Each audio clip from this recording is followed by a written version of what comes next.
ছোটকালে আমার এক শিক্ষক বলেছিল, ব্লাড স্পিক্স, রক্ত কথা বলে। ছোট ছিলাম, বুঝতে পারি নাই রক্ত আবার কিভাবে কথা বলে। আমি তো কথা বলি মুখ দিয়ে, আমি তো কথা বলি জিহ্বা দিয়ে, রক্ত কিভাবে কথা বলে? রক্ত কথা বলার প্রমাণ পেলাম। আমি যদি আজ থেকে 941 বছর আগে যাই, তাহলে আমরা দেখতে পাই বিশ্ব মানবতা যখন বলুণ্ঠিত ছিল, মানুষ যখন অধিকার হারা ছিল, সেই অধিকার হারা মানুষকে অধিকার দেওয়ার জন্য আল্লাহ পাক এক মহামানবকে দুনিয়াতে প্রেরণ করেছিলেন। সেই সনটি ছিল 1078 সন, তারিখটি ছিল 17 মার্চ। হিজরি সনটি ছিল 470, তারিখটি ছিল পহেলা রমজান।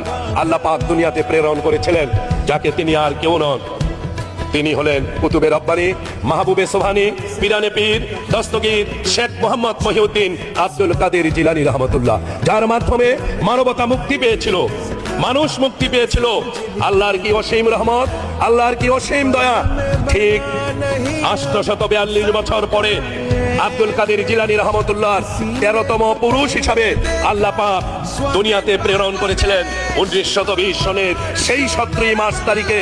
আর কাউকে নন, তিনি হলেন জাতির পিতা বঙ্গবন্ধু শেখ মুজিব। আমি আজকে বক্তব্য বাড়াবো না, আমি মহাকবি ইকবালের